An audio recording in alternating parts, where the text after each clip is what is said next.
我哋祈禱，願我口中嘅言語、弟兄姊妹嘅心思及意念，我哋行道嘅信心、愛心及盼望，都得蒙主嘅悅納。阿門。請坐。各位弟兄姊妹早晨。有弟兄姊妹問我：有咩咁耐唔見你講道㗎？咁其實咧，牧師每一年咧，就係安排我4次講道嘅啫。上一次咧，因為我出咗門，所以2次之間比較近。今次咧係正常嘅，咁啊隔3個月我又講一次道。又有弟兄姊妹問我病咗咁耐，失咗聲，下個禮拜你講唔講到道㗎？咁我就答：上帝咧好奇妙嘅。如果我身上嗰啲關節啊、肌肉嗰啲痛咧，發作嘅時候痛咧，我仍然可以講道，因為死剩把口，輔導、教書、講道都冇問題。但係如果我失聲咧，好奇妙嘅，就係當我講道嘅時候咧，就會開到聲，好多次都係咁樣。可能就係因為上帝俾我有講道嘅恩賜，有先知講道嘅恩賜，所以咧佢配套咗呢樣嘢俾我，就係一講道對住個咪咧，我基本上就開到聲。我感謝主啦，今日都 OK 嘅。雖然把聲唔係幾好聽，辛苦大家啦。今日咧我好想回應少少係關於宏福嘅火災。我相信咧大家都係沉重嘅，大家都係覺得好多不明白嘅。喺呢件事上邊，我哋不自覺都會問我哋可以做啲乜？所以就有好多人咧係即日就已經入咗去希望可以做一啲事。我哋可以做啲乜呢？同樣我都係咁樣去問自己。我好清楚知道咧，如果可以的話，我係唔想去接觸災民嘅。因為大家唔知道，你知唔知道？我唔知，因為我唔知道大家知唔知道。其實牧師咧有一個細路咧係火災燒死，9成半燒傷燒死嘅，就係當年中電嘅爆彈案。而家嘅 K11 Museum 就係當年嘅新世界。喺嗰個爆炸案裏面咧，李牧師嗰個細路咧係9成半燒傷過身。所以我對火咧，原來有一個不自覺嘅恐懼，係人都對火恐懼㗎啦。咁但係講起燒傷呢件事啊，或者係身亡呢件事咧，我係成日都原來好忌諱。咁我就一路都覺得不可能，直至到咧喺有一日我係教完書啦，教輔導科，放學5點半就由屯門揸車開車翻嚟，一路收到嗰個其實全日都收到聯合醫院嘅院牧咧係通知一啲嘅輔導同工去酒店同埋去嗰啲臨時房屋嘅地方去探訪啲災民。咁我就心諗，我話今日又要個別見學生做輔導，又要教4個鐘頭書，遲啲先復，遲啲先復。我去到5點半放學，上咗車又收到即係繼續重複嗰啲口信。咁我又諗揸車唔好復，唔好復。咁揸車嘅時候我就諗，咁點解我咁抗拒呢？我唔係正常嘅反應應該好想參與嘅咩？但係我好知道我未準備好。直至到咧，我泊咗架車翻嚟樓下，適時準備落車嘅時候，就收到一個電話，就係我哋救主堂嘅弟兄，可能有啲人都識佢啦，校，佢就打電話嚟。咁佢哋係宏福苑嘅居民，係我哋救主堂嘅弟兄。其實大家知道聖公會有喺大埔有中學、有小學、有幼稚園、有社區服務中心。其實宏福苑就喺正救主堂，我哋嘅院鄭蒙勤小學側跟。咁我哋都有唔少嘅學生啦，社會服務中心嘅一啲成員咧係住喺宏福苑。咁係包括咗我哋救主堂嘅一啲家庭，佢哋嘅幾代咧會分別住喺唔同嘅座數嚇，咁有啲咧就係即係放低咗孩子俾爸爸媽媽湊，即係夫婦可能係市區住，即係唔同嘅家庭有唔同嘅配套啦。咁佢哋嘅家園都係盡位。咁其中咧我哋有今晚有人就問我今日我60歲生日去邊度慶祝？我話今日唔係慶祝，今晚咧我哋係會去其中一個家庭，係救主堂嘅弟兄同埋提多堂嘅姊妹，佢哋兩個結咗婚。救主堂嘅弟兄阿啤嘅媽媽咧係終於揾翻，不過係不完整嘅遺體啦。咁我哋今晚咧係會去守夜祈禱喪禮。當時咧我收到呢個電話嘅時候，咁校咧就逐個話俾我聽邊個屋企點，邊個屋企點，邊對夫婦點，佢哋啲兒孫點，喺隔離嗰座點。有啲單位咧係仲睇到 CCTV， 係成個單位都完整，冇嘢喐過，個 CCTV 仲着住。但係個兒孫嘅單位咧就全部所有嘢都冇晒㗎。但係我哋最擔心嘅就係起初揾唔到阿啤嘅媽媽，到後嚟揾到咧係不完整。咁當時咧好清楚阿校係有去陪入去認屍，佢就話嗰個法醫官解釋得好清楚，伯母咧唔係燒死，佢係中咗嗰啲毒氣，因為燒嗰啲全部燒出好多毒出嚟，亦都係因為二氧化碳啦。通常1分鐘到就會斷氣嘅。佢個遺體係攣起嘅，就係因為個肌肉收縮。如果佢係燒住個人咁樣走嘅話咧，個遺體嘅形狀唔係咁嘅。個法醫官話，咁當場咧大家就舒一口氣，媽媽唔係喺痛苦裏面過身，佢1分鐘就完咗。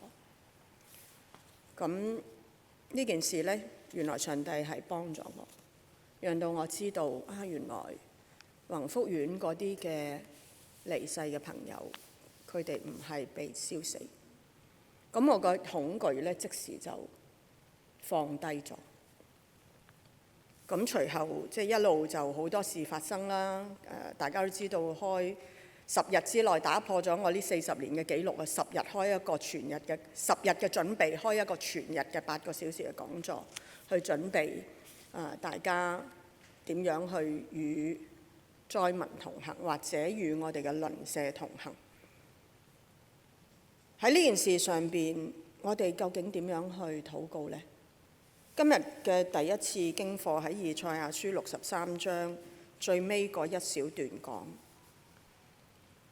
他們在一切苦難當中，他基督也同受苦難，並且他面前的使者拯救他們。他基督，因為呢個係一個預表咧，以慈愛和憐憫救贖災民，在古時的日子，時常抱他們，背他們。我哋可以做嘅其中一樣就係喺禱告裏面求主安慰所有嘅災民，不單止係痛失家園，特別係嗰161個亡人嘅家人，包括咗菲傭，包括咗印傭。咁你話夠嗎？我哋可以做嘅嘢，除咗禱告，仲有乜嘢可以做啊？咁我哋就嚟睇今日嘅福音經課。請大家打開週刊，福音經課嗰一頁。頭先牧師仲讀咗整段嘅經文，裡面呢係涉及3個約瑟嘅夢，係約瑟嘅第2個屬靈嘅夢，第3個屬靈嘅夢，同埋第4個屬靈嘅夢。咁第一個夢喺邊度啊？第一個夢就係當瑪利亞去咗揾伊麗莎白，去驗證天使加百列報喜佢懷孕係咪真呢？表姐伊麗莎白年老啦，係咪都真係懷咗孕呢？佢驗證呢件事嘅時候呢，其實上帝已經差遣天使去到約瑟嘅夢中，去話俾約瑟聽：你不可以休佢，你係要接受你嘅未婚妻同埋佢嘅孩子，而且要幫佢改名叫做耶穌，意思係以馬內利。呢個呢係約瑟第一個屬靈嘅夢。今日我哋嚟睇嘅呢係第二、第三、第四個夢。當時因為希律王就走去問博士，應該係點樣去追蹤到呢個稱為基督君王嘅嬰孩啦。咁博士走之後，忽然有主嘅使者就喺約瑟嘅夢中係顯現。嗱，呢頭博士即係嚟到相遇，呢個係一個驗證嚟嘅。即係我喺另外一啲嘅講道都係講約瑟瑪利亞夫婦點樣去一次又一次咁樣去得到上帝嘅確認嚇。咁身邊好多人咯，博士啦、牧羊人啦、西面先知啦、亞拿先知啦等等，去一次又一次嘅驗證。咁經過咗呢個驗證之後咧，都仲未夠啊，仲要用3個夢去話俾佢哋聽點樣喺現實嘅生活裏邊得到安全。呢個第一個夢就講，你要帶孩子同佢嘅母親去逃往埃及，住喺嗰度，再等我上帝嘅指示，因為希律要搜尋呢個孩子，要殺害佢。其實耶穌嘅降生係一個災難嚟嘅，因為耶穌嘅降生當時就係惹嚟咗好多家庭嘅嬰孩被殺。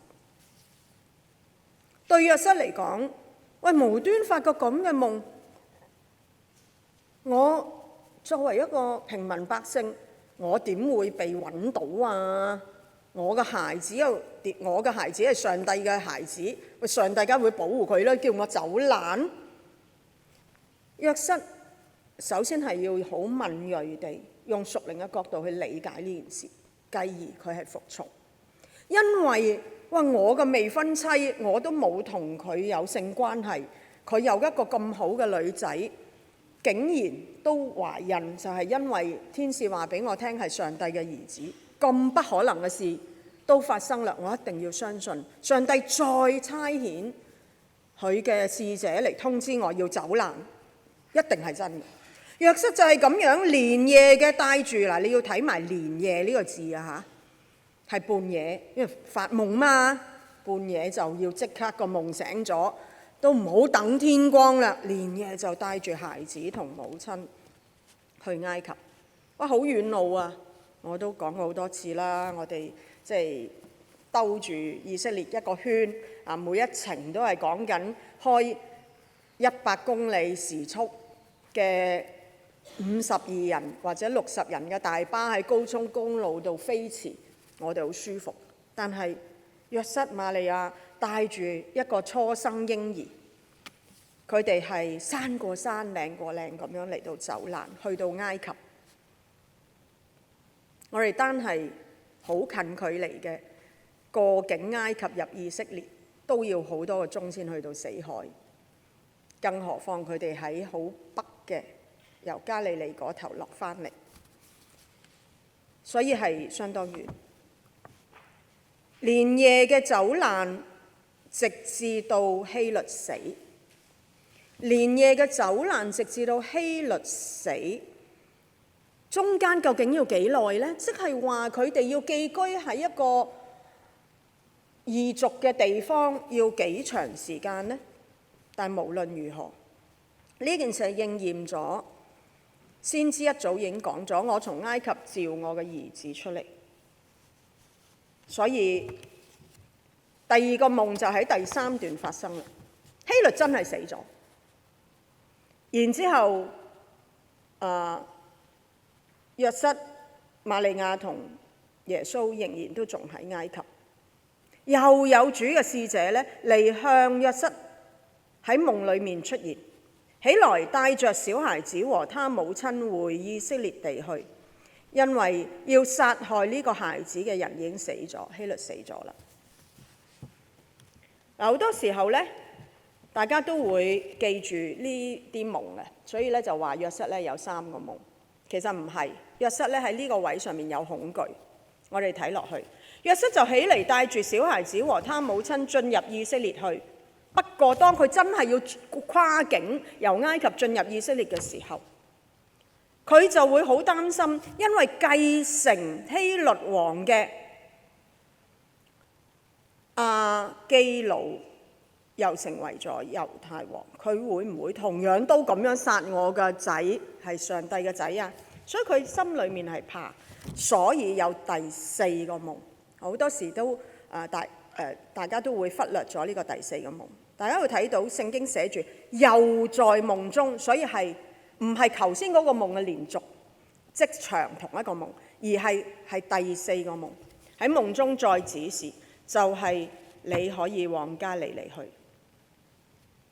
然之後呢，佢哋就去到拿撒勒，就住咗喺嗰度，所以耶穌被稱為拿撒人耶穌。整個過程裡面，約瑟係一個個靈好敏鋭嘅一個人，而且佢係一個服從嘅人，因為每一個夢所叫佢做嘅嘢，其實都危險嘅、複雜嘅、艱難嘅，仲要去解釋俾瑪利亞聽，然之後帶住 BB 去度過所有呢啲嘅艱難。約瑟就係一個咁樣嘅人，約瑟就係一個喺現實裏面，佢係一個知識水平唔高，佢係一個冇乜名聲，亦都冇乜家財嘅一個人，就係一個社會嘅基層平民百姓。但係約瑟就係咁樣，上帝俾我喺嗰個崗位裏面可以做嘅嘢，我就去做，忠誠去做，完成為止。其實每一件事上帝命令佢做嘅嘢都係艱難。仲有一樣嘢，聖經所記載約瑟就係得咁多嘅咋，冇啦。當瑪利亞同耶穌去發生第一個神蹟，大家都知道就係呢個迦拿婚宴將水變酒，都冇約瑟喺度。最多就係12歲嘅時候唔見咗耶穌，就有提過下約瑟同瑪利亞周圍去揾嚇，唔見咗1日就揾咗3日，失蹤咗個仔，話上帝嘅仔唔見咗4日。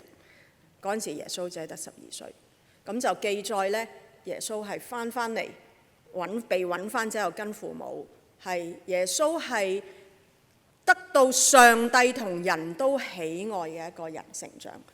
記載約瑟就去到嗰度完咗，之後連去迦拿婚宴都冇約瑟嘅影子。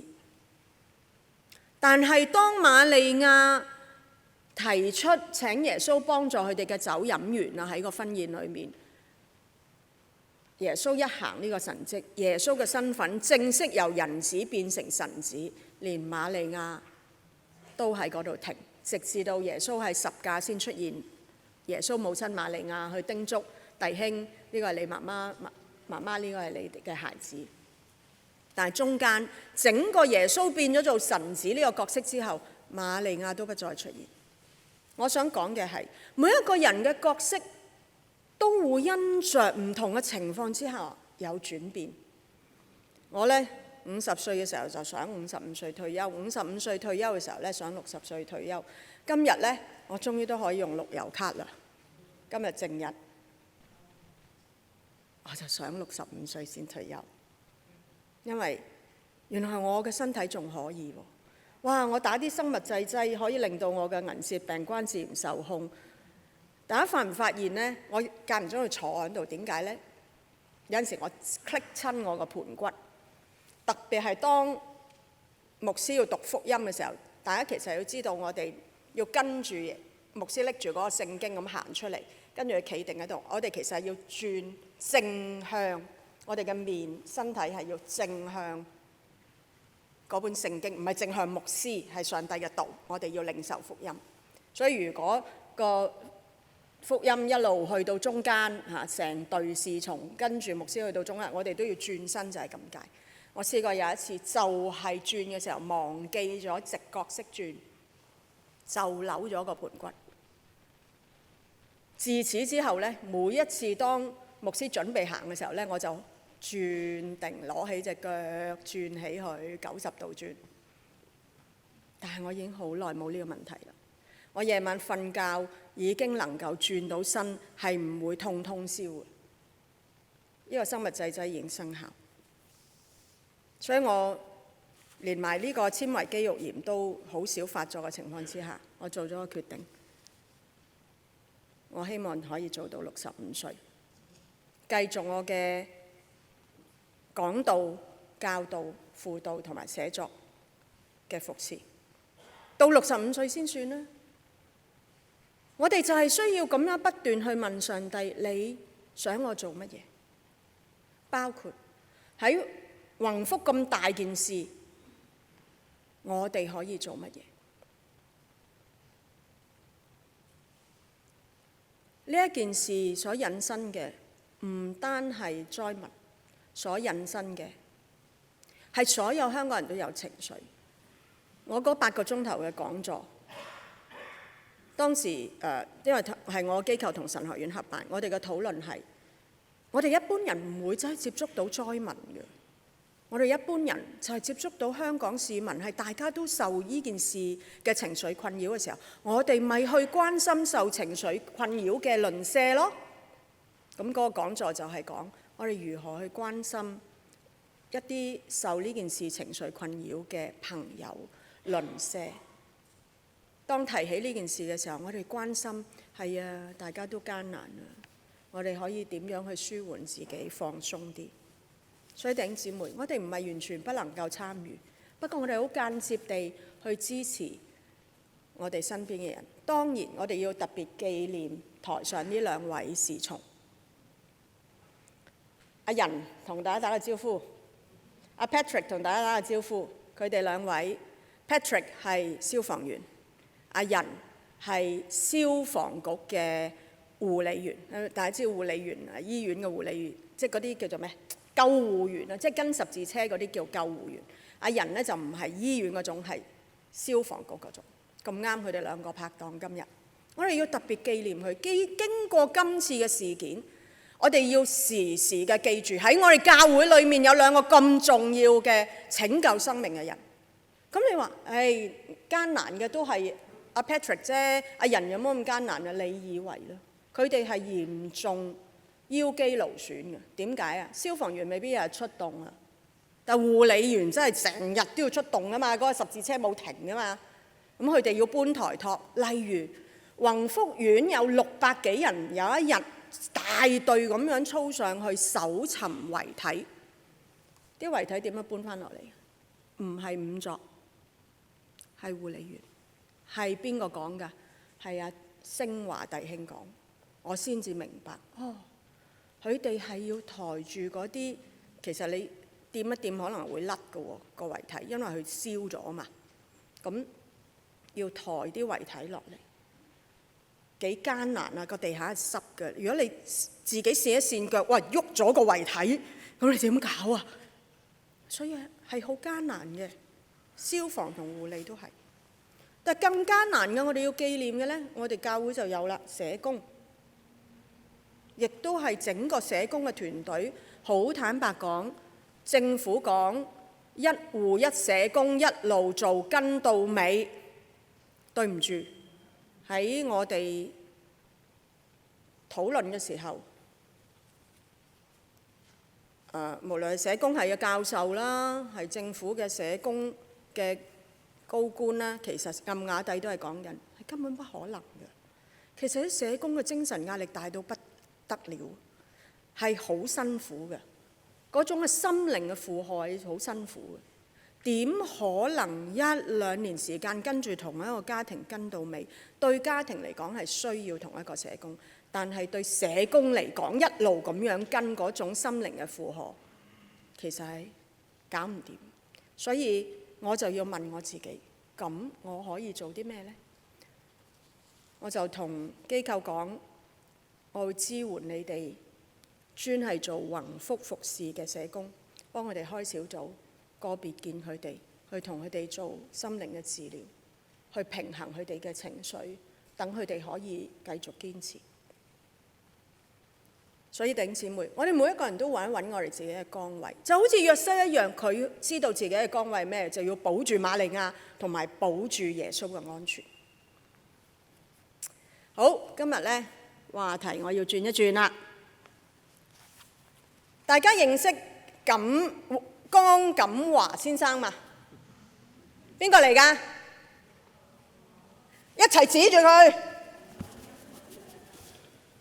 嗱，時間剩返好少，我要趕快啦。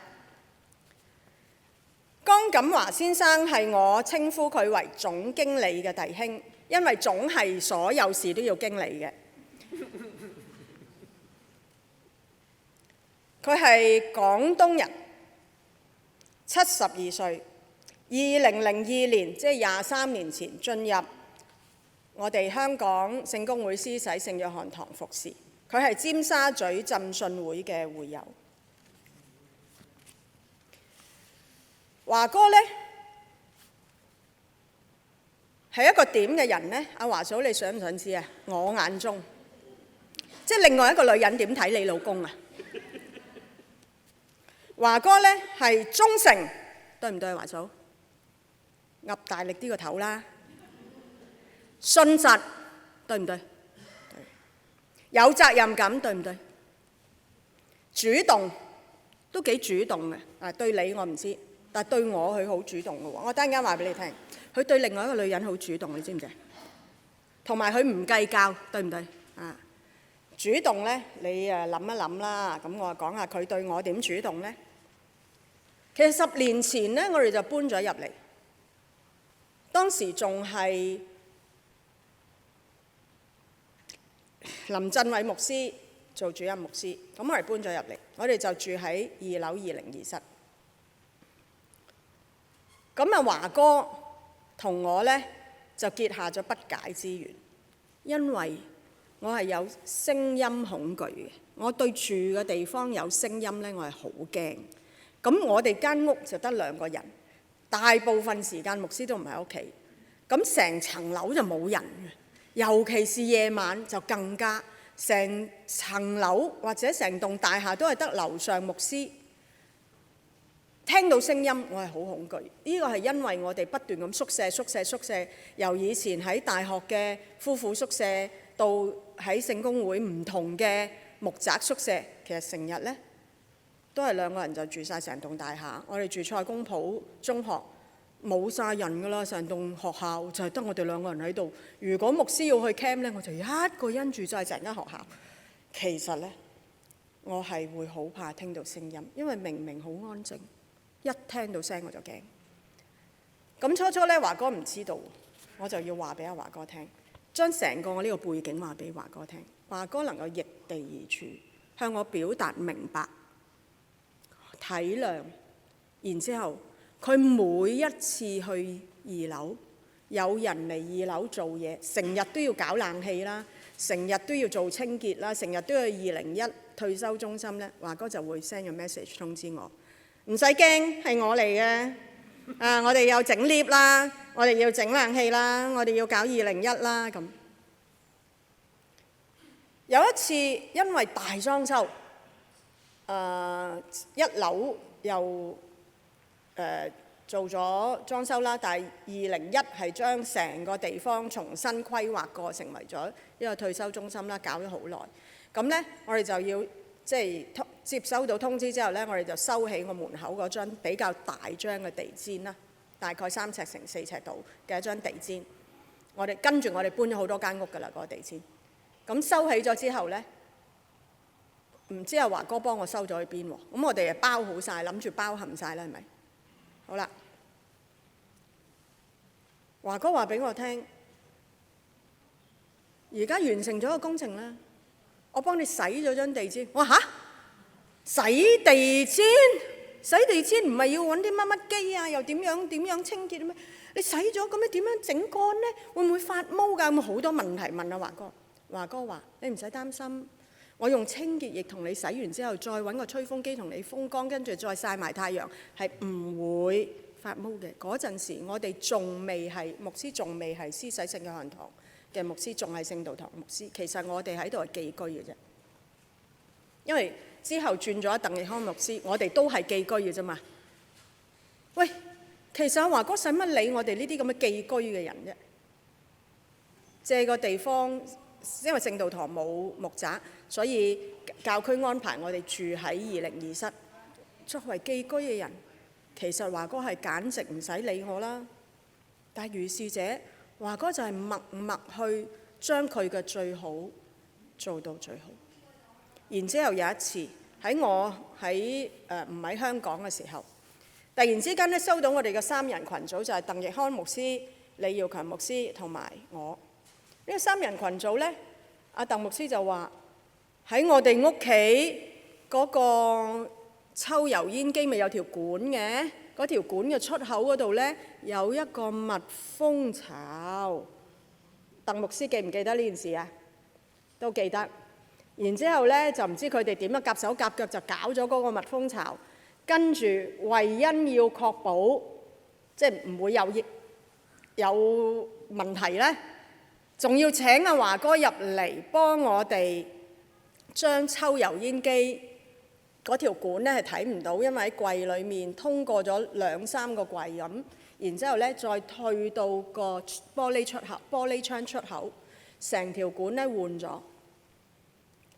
咁我唔喺香港嘛，我每一年都有至少100零日唔喺香港，去咗第二度工作啦。咁阿牧師咧就話俾我聽，有咁嘅事，咁神奇嘅呢個人乜都識做，水又關佢事，電又關佢事，哇！連抽油煙機的喉管都關佢事嘅。咁我翻嚟睇下，即係唔係專業噶嘛？唔係專業咁整緊咩樣啊？咁專業嘅，再望嗰啲好專業，好專業，好專業。玻璃窗佢黐到好靚。你幫我哋嘅單位2個浴室黐嗰啲玻璃，嗰啲隔住玻璃睇唔到嗰啲字，到而家我都唔捨得搣。啊？磨砂紙嚟嘅，你仲記得啊？我都唔捨得搣，因為你揀得咁靚，點捨得搣咧？係啊，同埋廚房都係磨砂紙。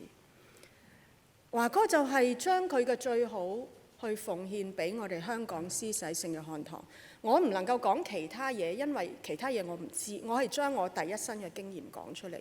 華哥就係忠誠、信實、有責任感、主動、唔計較，所以我願意。耶穌喺聖經裡面記載嚇，耶穌係一個蒙主同人都喜愛嘅呢個人子，後嚟先變成神子。我都係咁樣祝福華哥，所以我做咗一張畢業證書。呢張卡咧其實係萬用卡嚟嘅，我四周圍去我都會搜尋呢個萬用卡。呢張係加拿大買嘅。華哥請起立。感恩江錦華總經理華哥，在香港聖公會施洗聖約翰堂忠心完成蒙主和人喜愛的侍奉，於2025年12月31日光榮畢業。感謝主。我哋請李牧師博士啊，我哋要揾博士頒證書係咪？畢業證書。請李博士頒證書，請鄧奕康牧師嚟祝福華哥，唔該，請兩位。多謝你華哥。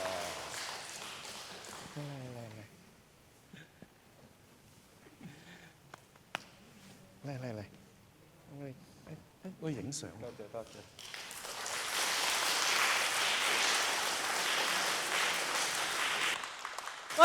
有華嫂上嚟領受啊，鄧牧師會祝福你哋兩位嚇，你交個手機俾其他人啦。嚇，請埋華嫂上嚟。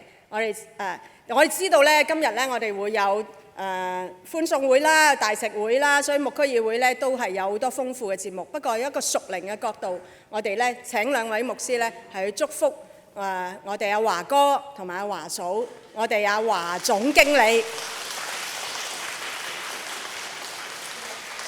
好，我哋請鄧奕康牧師帶領我哋祈禱祝福呢度啊嚇，祝福華哥華嫂嚇。有得上台講幾句先啦。好啊，唔該。唔係我第一樣嘢咧，我諗上帝冇俾我先知講道嘅才能，所以我而家仲係聲沙緊。上帝澄清一樣嘢，我驚阿華嫂嚇親。當年嗰個風潮事件咧，嗰啲係黑風嚟，所以我係冇叫華哥咧去清黑風，我係揾專業人士去做嘅，係啦，冇咁危險嘅。但係正如阿李師母話齋，咁華哥做咗好多後來後續嘅工作，咁有更加多嘅嘢咧，華哥係我會形容係我嘅親密戰友啦，即係成日都講我哋水浸咩咧？我哋一齊去通渠係嘛咁樣。所以我都好開心華哥你今日咧大家一齊去歡送你，咁我哋都好掛住你咁我哋一齊為阿華哥祈禱，我哋去求上主賜福華哥，我哋同心祈禱。上主願你嘅福氣降臨喺華哥同埋華嫂身上，感謝你。喺過去呢20年裏邊，你賜俾華哥喺些聖約翰堂，喺呢個充滿陽光、充滿自然嘅環境，華哥去打理呢個教堂裏邊每一個細節，讓到呢個教堂咧打呢個教堂完全唔容易，但係華哥咧能夠係盡心嘅喺每個細節裏邊咧，都係為到我哋在座每一位每個禮拜日翻到嚟呢度嘅時候，都有一個好好嘅崇拜。好安心嘅係去敬拜上主你，主願你咧此刻都係亦都未來只叫賜福華哥，蒙主恩佑，願佢身體健康、身心安康，身體力行，繼續咧係去蒙主你恩佑，蒙主你帶領，亦都讓到華哥同華嫂嘅生活繼續蒙主你嘅帶領，賜福俾佢哋。我哋嘅禱告奉主耶穌基督聖名而求，阿門。多謝。